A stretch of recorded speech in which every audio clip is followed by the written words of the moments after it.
Oh ben à l'époque, il y avait beaucoup de secteurs qui voulaient créer un pôle. Il y avait la chimie verte, la construction, le domaine des matériaux au sens large. Et on m'a demandé si je voulais prendre la présidence de ce pôle. Et puis j'ai relevé le challenge avec plaisir. J'avais participé à la création du pôle. Je suis devenu président, en fait, parce qu'il y avait une volonté de faire tourner entre le secteur des matériaux et le secteur de ceux qui les mettent en œuvre, donc notamment le secteur de la construction dont je fais partie. Qu'un de mes anciens collègues, accompagné de quelques autres industriels, sont venus me rencontrer et me proposer de participer au pôle Greenwind en tant que président. Bon, je connaissais quand même bien un petit peu les pôles, mais pas énormément. Ils m'ont expliqué ce que c'était, etc. Et puis voilà, la vie me propose ça. Comme la vie, ça se danse, ben je dis, je vais faire un petit pas de danse avec Greenwind.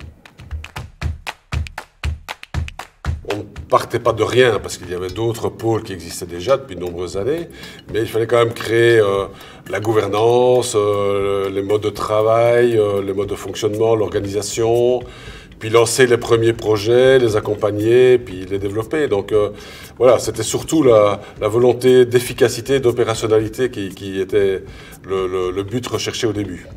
On voulait prouver le bien fondé du pôle, parce que c'était un petit peu compliqué au début. Il y avait la partie chimie verte, il y avait la partie construction, et il fallait trouver un ciment, un lien entre les deux.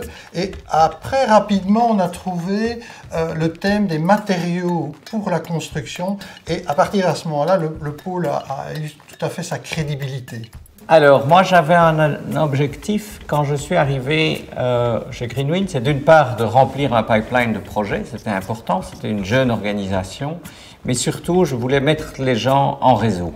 Je voulais casser les portes entre les universités, les centres de recherche, les entreprises, et entre entreprises entre elles aussi. C'était très, très important. C'était vraiment un objectif que je trouvais extrêmement utile dans la politique des pôles. Il y avait quand même un aspect qui avait piqué ma curiosité, à savoir la création de synergies entre entreprises différentes, qui ne se connaissaient même peut-être pas au début, des centres de recherche et des universités.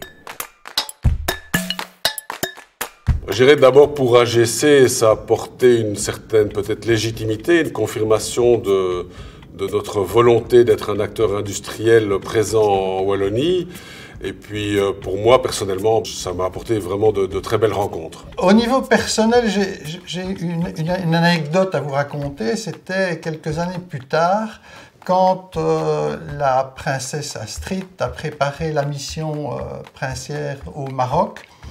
Le palais m'a convoqué en tant que président ou ex-président de Greenwind pour parler des énergies renouvelables et pour préparer donc la mission au Maroc. Et à l'époque, mon cheval de bataille, c'était le stockage de l'énergie dans les batteries. Alors c'était les batteries lithium, fer, phosphate. À l'époque, peu de gens y croyaient. Et d'ailleurs, la princesse m'avait dit à la fin, « Tiens, mais au fond, Monsieur Caprara, est-ce que c'est vraiment vos matériaux qui rentrent dans les voitures Tesla ?»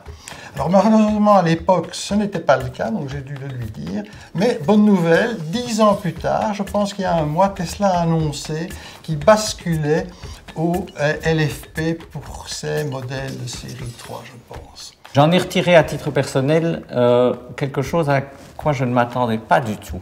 C'est en fait des relations très fortes avec le reste de l'équipe, à la fois du conseil et de l'équipe opérationnelle au quotidien, qui sont presque devenus pour certains des amis, tellement nous étions dans un peu ce phénomène de start-up où on noue des liens assez forts.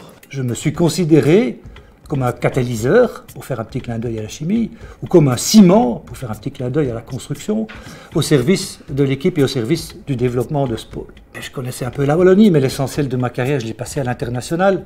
Donc des sociétés que je croyais connaître, je me suis rendu compte que je ne les connaissais pas bien, et j'en ai découvert une multitude d'autres. Donc ça m'a permis vraiment d'accroître mon réseau de façon prodigieuse. Mon meilleur souvenir, paradoxalement, c'est quand j'ai terminé. Donc j'ai reçu une très belle carte signé par l'ensemble des membres. Et voilà, et donc je crois que ça traduisait le fait que le travail accompli n'était pas si mauvais quand j'ai quitté Greenwind pour prendre la présidence de l'Union Wallonne des entreprises. Je dois dire qu'un bon souvenir, pour être tout à fait honnête, a été la gentillesse du discours dont m'a gratifié François Régnier quand j'ai terminé mon mandat de président et qui, quelque part, était un peu le discours des accomplissements, non pas de moi-même, mais de l'organisation pendant les 3 ans que j'y avais passé. Et c'est vrai qu'on avait fait pas mal de chemin. Ça m'a fait personnellement beaucoup plaisir. Et bien, à un moment donné, il y a l'équipe qui est venue vers moi et qui m'a dit « André, à présent, nous savons pourquoi nous sommes ici. Et nous sommes fiers de ce que nous avons déjà fait et de ce que nous allons faire. » Ben, j'ai encore un petit peu chaud au cœur quand je l'entends. Et une fois encore, je les remercie pour ce message. Au début, je pensais que le défi le plus important, c'était de combiner toutes ces aspirations différentes, de différents secteurs, mais aussi de faire la synthèse entre les attentes des petites entreprises, des grandes entreprises, des académiques. Mais finalement, ça s'est très bien passé grâce à la volonté et l'intelligence de tous les acteurs. D'ailleurs, j'en profite pour les remercier. Ce qui était compliqué, qui je suis sûr est encore compliqué, c'est quand on parle de faire collaborer des entreprises, c'est comment partager la propriété intellectuelle. Toutes ces problématiques étaient compliquées, surtout avec les universités, comment les entreprises qui financent la recherche peuvent-ils avoir quand même le fruit de cette recherche. Donc ça, c'était des challenges. Je pense que le défi le plus complexe que j'ai eu à gérer, c'était qu'il y avait un certain flottement dans la politique wallonne au moment où je suis devenu président. La région devait un peu rendre des comptes sur la politique des pôles qui existait depuis un certain temps. Et c'était difficile pour un jeune pôle comme Greenwind de s'inscrire déjà dans cette logique que je respectais. Mais il fallait donc donner du souffle et du moral à l'équipe tout en faisant un peu écran et en leur donnant confiance en l'avenir. Les fins de mois de Greenwind étaient parfois difficiles. Je venais d'attirer et nommer une nouvelle directrice et ça a été difficile en fait, cette partie de mon mandat, oui. Un défi qui était assez difficile à surmonter, à un moment donné, il y a eu un énorme flottement.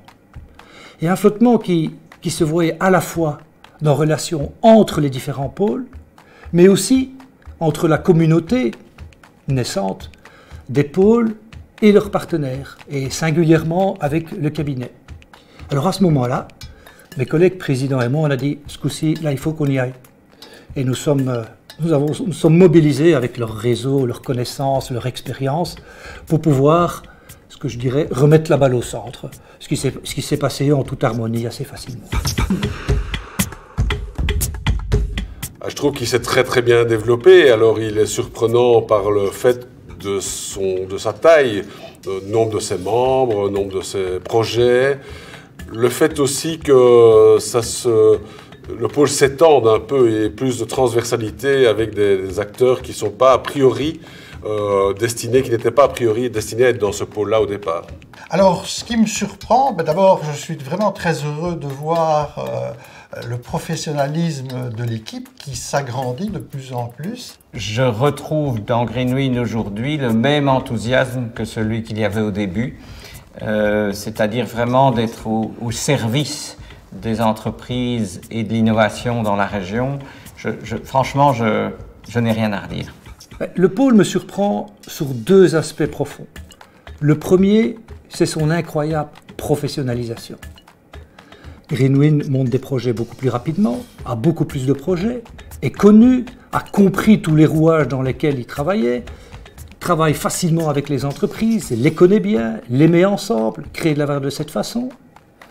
Dernièrement, nous avons dû faire face au plan de relance et Greenwind a été sollicité de façon très importante. Eh bien, haut la main, Greenwind s'en est sorti. Et de magnifiques projets qui vont avoir un impact solide sur l'industrialisation de la Wallonie sont en train de voir le jour grâce au travail qu'ils ont fait. peut-être que ça devienne une évidence pour un certain nombre d'entreprises. Et puis, je crois qu'il faut aussi que le pôle traduise avec ses projets un taux d'emploi plus important pour la région. Au niveau du pôle Greenwind, je pense qu'il y a un axe stratégique qu'il faudrait rajouter. Et je pense que le pôle peut aider à trier des idées et faire passer une idée d'un scientifique, d'un chercheur, du stade de l'idée au stade du projet. Et je pense que là, Greenwind pourrait apporter une série de projets pour chercher des financements. Alors, je pense qu'il y a encore un petit côté joyau méconnu.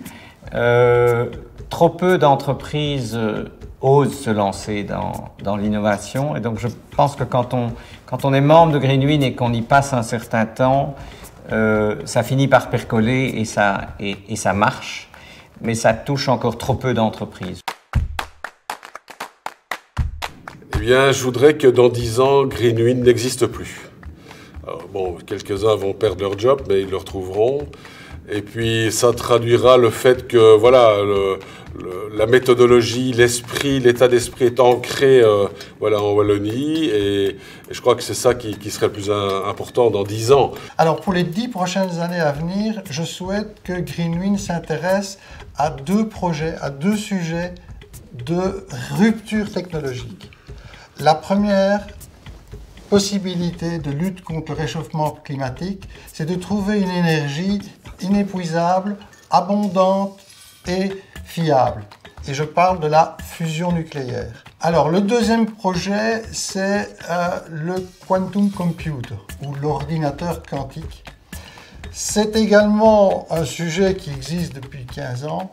Il s'agit de quoi? Il s'agit d'un ordinateur qui est hyper puissant. Il est beaucoup plus puissant que les ordinateurs actuels. Mes souhaits, c'est que notre région parvienne à réussir des écosystèmes du futur. Dans le pôle Greenwind, je pense que les germes sont là et que le travail est encore partiellement ou de manière significative devant nous, mais que ceux qui s'y sont lancés, je pense à plusieurs entreprises qui ont porté des magnifiques projets qui aujourd'hui sont en phase de commercialisation, démontrent que ça marche.